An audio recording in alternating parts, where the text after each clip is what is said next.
तो फिल्म की शुरुआत होती है और हमें रात का वक्त दिखाया जाता है। समंदर में एक तूफान आया हुआ था और उसी तूफान के दरमियान में एक शिप के ऊपर पायरेट्स यानी डाकू हमला कर देते हैं। शिप में मौजूद कई मासूम लोगों को वो बेरहमी से मार डालते हैं और उसके बाद उसी शिप के कैप्टन बॉटन को बंदी बना लेते हैं, क्योंकि बॉटन के शिप से कुछ खजाना निकला था जिनके ऊपर पायरेट्स की मोहर लगी हुई थी। असल में इन डाकुओं का सोना पहले कोई चुरा कर ले गया था और अब वो उसी को दोबारा हासिल करना चाहते हैं। वो बोर्डन से पूछताछ शुरू करते हैं, पर बोर्डन उन्हें इस सोने के बारे में कुछ नहीं पता था। ये लोग इस शिप की जब तलाशी लेते हैं तो उन्हें वहां पर एक लेटर मिलता है जिससे इन्हें पता चल जाता है कि शिप के लोग किस आइलैंड से आए हैं और ये डाकू भी अब उस आइलैंड के लिए निकल जाते हैं। अब सीन कट होता है और हमें कुछ दिन बाद एक आइलैंड पर एक औरत को दिखाया जाता है जो एक बाइनोकुलर लिए दूर समुद्रों में देख रही थी।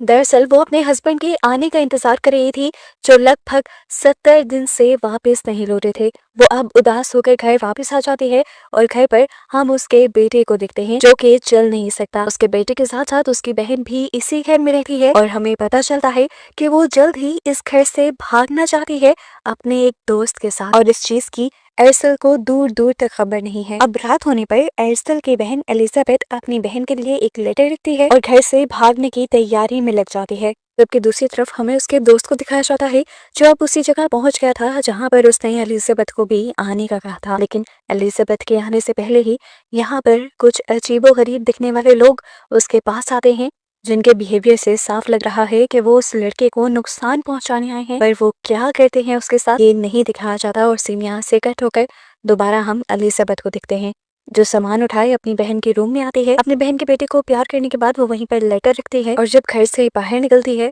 तो ऊपर बोतलों की आवाज की वजह से एर्सल की आंख खुल जाती है। वो फौरन विंडो से बाहर देखती है कि घर का दरवाजा किसने खोला था, लेकिन वहां उसे एलिजाबेथ के बजाय एक अनजान आदमी चलते हुए नजर आता है। वो भांप गई थी कि जरूर कोई खतरा आने वाला है, इसीलिए उसने डोर अच्छी तरह लॉक कर दिया और उसके बाद सबसे पहले अपने बेटे को उठाते हुए उसने नीचे बेसमेंट के अंदर भेजा और फिर खुद वो एक बड़ी सी बंदूक लेकर दरवाजे पर खड़ी हो गई उस अनजान आदमी के आने के इंतजार में।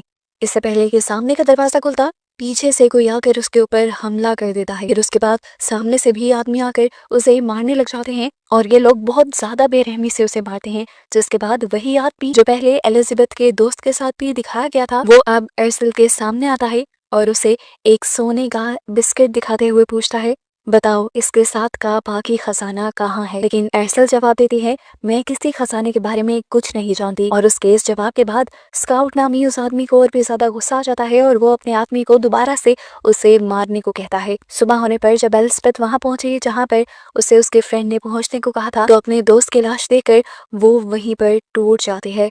और तभी इसी आइलैंड के किनारे पर हमें पायरेट्स का शिप रुकता हुआ दिखाई देता है। पायरेट्स का कैप्टन कॉनर अपनी बहुत सारी फौज को लेकर यहाँ पर आ पहुंचा था उसी सोने को ढूंढने के लिए। अब क्योंकि आइलैंड के भी लोग देख चुके थे कि ये लोग पायरेट्स हैं यानी डाकू हैं, तो वो जरूर उन्हें नुकसान पहुंचाएंगे। आइलैंड में जल्द ही एक अफरा तफरी मच जाती है और सारी औरतों को, बूढ़ों को और बच्चों को चर्च में जाकर छुपा दिया जाता, जबकि बाकी सारे लोग यहाँ पर वेपन्स लेकर खड़े हो जाते हैं। पायरेट्स की शिप्स को तबाह करने के लिए इनके पास कैनन्स थे बड़े बड़े, लेकिन इससे पहले कि ये लोग कैनन चलाते सामने पायरेट्स इनके ऊपर गोलियां चलाते थे। ये वो वक्त था जब गन्स नई नई इजाद हुई थी और इस आइलैंड के लोगों को गन्स के बारे में पता भी नहीं था। एलिजाबेथ जो दूर से ही सब कुछ देख चुकी थी वो घबरा कर वहीं पर छुप जाती है।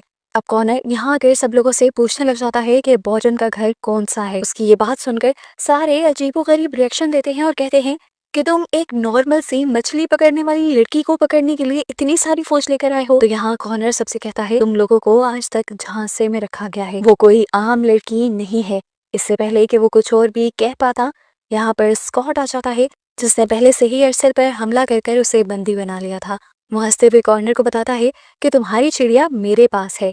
उसकी बात को सुनकर यहाँ सारे हंसते हैं, जबकि दूसरी तरफ हमें दिखाया जाता है कि वो कोई चिड़िया नहीं थी, वो तो पूरी बाज थी। होश में आते ही वो अपनी रस्सियां छुड़वाते हुए यहाँ पर सभी आदमियों के साथ लड़ने लग जाती है, कुछ ऐसे अंदाज में जैसे मानो वो कोई वॉरियर हो। वो एक के बाद दूसरे आदमी को मारते हुए उसे घर की खिड़की तोड़कर बाहर भी ले आती है और फिर उसे इतने पंच करती है कि वो बेचारा जान से ही हाथ धो बैठता है। लेकिन एरसल का जुनून कम नहीं होता, वो फिर भी उसे इतना मारती है कि उसका चेहरा क्रैश हो जाए। इस टाइम उसकी अपनी हालत भी बहुत ज्यादा खराब थी। अब वो घर के अंदर आकर बेसमेंट से अपने बेटे को निकालती है और उसे कहती है, परेशान मत होना, यहाँ पर सब कुछ ठीक है। इतनी बड़ी लड़ाई के बाद भी वो इस तरह नॉर्मल थी जिस तरह कुछ हुआ ही ना हो। अचानक ही यहाँ पर प्रीस्ट आ जाते हैं जो एरसल से कहते हैं कि तुम्हारे पीछे कुछ बहुत ही खतरनाक लोग यहाँ पर आ गए हैं, वो तुम्हें लिए बगैर यहाँ से जाएंगे नहीं, और इस चक्कर में उन्होंने गांव के बहुत से लोगों को मार दिया है। ये सुनते हुए एरसल कहती है कि मुझे मेरे बेटे को लेकर फिर तो यहाँ से फौरन जाना चाहिए, पर प्रीस्ट कहते हैं नहीं, इस तरह यहाँ और तबाही होगी, तुम अपने बेटे को यहाँ से निकालो और इन सबको रोकने की कोशिश करो। इस बात पर एरसल अब खामोश हो गई थी। इस सब के दौरान उसे ये भी पता चल जाता है कि उसकी बहन रात में भाग गई थी। एरसल जानती थी कि जरूर वो भी अब खतरे में होगी, इसलिए वो प्रीस्ट से कहती है, प्लीज आप मेरे बेटे को लेकर यहाँ से निकले, मैं अपनी बहन को ढूंढ कर आती हूँ। हाथ में चाकू लिए वो जल्दी से आगे बढ़ रही थी, उसी जगह की तरफ जा रही थी जिस जगह के बारे में एलिजाबेथ ने लेटर में बताया था। दिखाया जाता है कि उसी रास्ते से एलिजाबेथ भी घर वापस आ रही थी, लेकिन अचानक ही कोई पीछे से उसके मुंह पर हाथ रख लेता है और वो बहुत ज्यादा घबरा जाती है। लेकिन ये एरसल ही थी जो उसे गले लगाती है और उसे रिलैक्स करती है। रोती हुई एलिजाबेथ उसे बताती है कि इन लोगों ने मेरे दोस्त को मार दिया। दूसरी तरफ हमें एरसल के घर को दिखाया जाता है। एरसल को ढूंढते हुए लोग उसके घर तक पहुंच चुके थे, लेकिन यहाँ पर एरसल को ना देखकर उन्हें बहुत ज्यादा गुस्सा आता है। फिर वो घर की तलाशी लेना शुरू करते हैं और यहाँ उन्हें अपना खजाना भी नहीं मिलता, जिसकी वजह से कॉर्नर गुस्से से पागल होने लगता है। वो घर से बाहर आता है और घर से दूर जाती हुई व्हील चेयर के निशान दिखता है। उसे याद आया था कि एरसल का बेटा चल नहीं सकता। वो अपने लोगों को इसी व्हील चेयर के निशानों का पीछा करने को कहता है, क्योंकि उसे लग रहा था कि एरसल अपने बेटे को लेकर यहाँ से भाग चुकी है, जबकि उस रास्ते पे तो प्रीस्ट और उसका बेटा ही थे। उनकी व्हील चेयर इस टाइम एक गड्ढे के अंदर फंसी हुई थी, जिसे अब वो प्रीस्ट निकाल नहीं पा रहे थे। अभी ये एक मुसीबत से निकले नहीं थे कि दूसरी मुसीबत की आवाज इन्हें सुनाई देने लगी। कोई तेजी से इनकी तरफ बढ़ रहा था। वो घबरा जाते हैं, पर पता चलता है ये एरसल और एलिजाबेथ थे। एरसल जल्दी से यहाँ आकर अपने बेटे को निकाल लेती है और फिर यहाँ पर छुपाई हुई अपनी एक छोटी सी लकड़ी की बनी हुई राफ्ट निकालती है। उस राफ्ट पर वो अपनी बहन और अपने बेटे को बिठा देती है और उन्हें नदी पार करने को कहती है। नदी पार करने के लिए उसने नदी के आर पार पहले से ही एक रस्सी लगाई हुई थी। उसने उनको वहां जाकर छुपने को कहा और साथ में ये उम्मीद भी थी कि जल्द ही मैं तुम्हें लेने के लिए वापस आ जाऊंगी। इतनी ही देर में हम देखते हैं कि कॉर्नर और उनके सभी लोग भी वहां पर पहुंच जाते हैं जहां पर ये लोग व्हील चेयर छोड़ कर गए थे। व्हील चेयर को देखकर कॉर्नर को पता चल जाता है कि ये लोग ज्यादा दूर नहीं होंगे। वो अब यहाँ पर मौजूद निशानों का पीछा करने लगते हैं और हमें दिखाया जाता है कि नदी के उस किनारे पर अब सिर्फ प्रीस्ट ही बचे हुए थे। ये तीनों तो वहां से दूसरे किनारे की तरफ निकल गए थे। अब प्रीस्ट बेचारे इनको बचाने के लिए अपनी जान का दांव खेल लेते हैं। कॉर्नर उन्हें मारता नहीं है, बस उन्हें धमकी देने के लिए उनकी टांग पर बंदूक चला देता है, लेकिन इसके बावजूद भी वो एरसल और उसकी फैमिली के लिए कुछ भी नहीं बताते।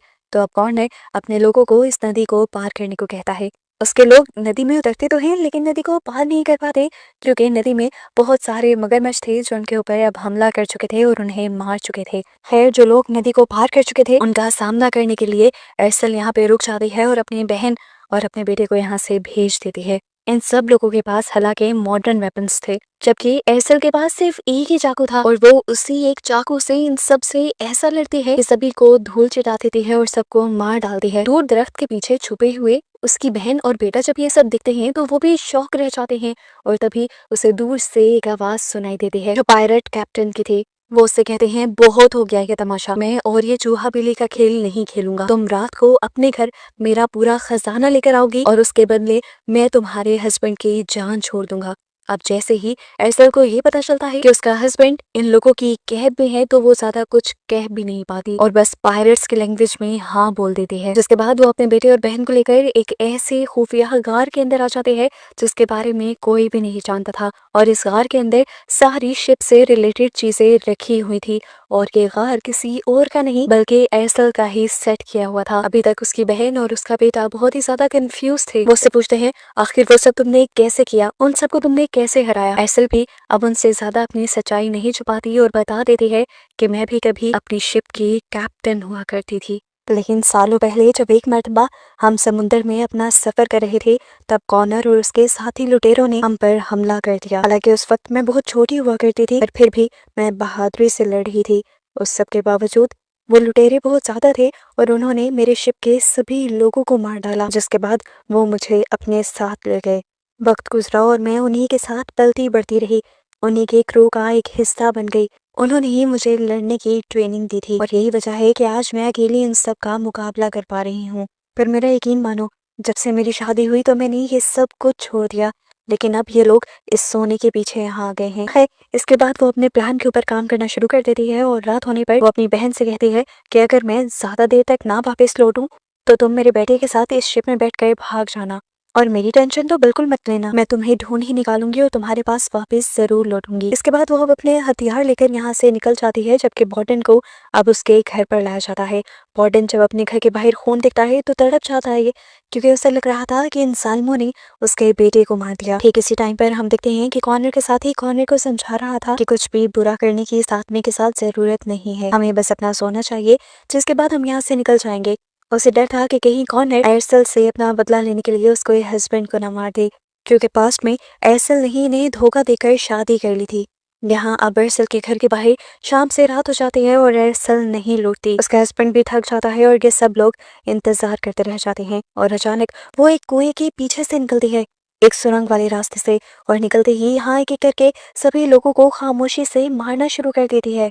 इसके बाद वो एक और सुरंग के रास्ते से होते हुए अपने घर के अंदर चली जाती है और अपने हस्बैंड से मिलती है। उसके हस्बैंड इस टाइम रो रहा था, उससे माफी मांग रहा था। वो कहता है कि ये सब मेरी वजह से हो रहा है, हमारी फैमिली मेरी वजह से मुश्किल में है, क्योंकि मैं सोने का एक पीस चुरा कर शिप में जो ले गया था। लेकिन मेरा यकीन मानो, ये सब मैं अपने बेटे के लिए कर रहा था, उसका इलाज पॉसिबल था, लेकिन रास्ते में ही इन लुटेरों ने मुझ पर हमला कर लिया और वो अब तुम्हारे पीछे पड़ गए। यहाँ अरसल उसे यकीन दिलाती है कि उनकी फैमिली को कुछ नहीं होगा। वो उसको खोलने की कोशिश करती है तो पता चलता है कि उसकी जंजीरों को तो ताला से बांधा गया था। वो अब उसे चाकू देकर यहाँ से चली जाती है और जब कॉर्नर यहाँ पर आता है उसी वक्त एयरसेल बाहर उसके लोगों को जमा करके खड़ी हो जाती है। वो सबको बताती है कि मैंने यहाँ जगह जगह बॉम्ब लगा दिए हैं और अगर किसी के भी पाँव के नीचे गलती से वो बॉम्ब फट गया तो वो इंसान मारा जाएगा, इसीलिए कोई भी अपनी जगह से हिलने की कोशिश ना करे। मैं वादे के मुताबिक तुम लोग का सोना ले आई हूँ और अब मेरे हस्बैंड को मेरे हवाले कर दो। ये शोर सुनकर कॉर्नर भी बाहर आ जाता है और कहता है कि हम कैसे मान ले कि तुम सोना लेकर आई हो। तो एयरसेल उन्हें अपना लाया हुआ सोना दिखा भी देती है और कॉर्नर अब उसके हस्बैंड को बाहर बुला लेता है। यहाँ एक मिनट के लिए लगता तो है कि सब कुछ ठीक हो गया, पर जैसे ली को लग रहा था कि कॉर्नर पुराना बदला एयरसेल से जरूर लेगा, ऐसा ही होता है। उसने इस टाइम एक दूर स्नाइपर को खड़ा करवाया हुआ था जो उसके हस्बैंड को शूट कर देता है, पर किस्मत से गोली उसे छू कर निकल जाती है और इस गुस्से में अब एयरसेल और उन सब की लड़ाई शुरू हो जाती है। एयरसेल के ऊपर भी चारों तरफ से इन लोगों ने हमला कर दिया था। वो जिस टाइम इन सब लोगों से लड़ने में बिजी थी, उसी टाइम अब कॉर्नर उसके हस्बैंड के करीब जाता है और एक बहुत बड़ी सी तलवार बिल्कुल उसके सीने के ऊपर रख देता है। एयरसेल उससे कहती है ऐसा मत करो, उसे छोड़ दो, तुम्हारी दुश्मनी मुझसे है, लेकिन कॉर्नर ऐसा नहीं करता और वो एयरसेल को देखते देखते उसके हस्बैंड के सीने में उस तलवार को स्टैब कर कर उसे मार देता है। एयरसेल जब उसे बचाने के लिए आगे बढ़ती है तभी कॉर्नर का साथी ली उसकी टांग में गोली मार देता है और वो भी जख्मी होकर नीचे गिर जाती है। इस टाइम वो बहुत ज्यादा तड़प रही थी। कॉर्नर उसके पास आया और उसे बालों से पकड़कर उठाते हुए उसने कहा, बस कर दो, हार मान जाओ और मेरे साथ वापस चलो। इनकी बातों से हमें पता चलता है कि कॉर्नर आज भी उसे पसंद किया करता था और वो चाहता था कि एयरसेल आज भी उसके साथ पायरेट्स की कैप्टन बनकर रहे, पर वो आज भी ऐसा नहीं चाहती थी। अब वो पास पड़ी हुई एक मिसाल उठाती है और पीछे कुएं की रस्सी जला देती है और फिर खुद भी उस कुएं में जंप कर देती है। दूसरी तरफ जैसे ही ये लोग उस सोने के डिब्बे को खोलने लगते हैं तो उस सोने के अंदर छुपा हुआ बॉम्ब वहां पे ब्लास्ट हो जाता है और ली और कॉर्नर के बहुत सारे लोग मारे जाते हैं, जिससे ली को बहुत ज्यादा गुस्सा आ जाता है, क्योंकि उसने पहले ही कॉर्नर को मना किया था कि अपना पुराना कोई भी बदला ना ले, बस अपना सोना ले और यहाँ से चला जाए।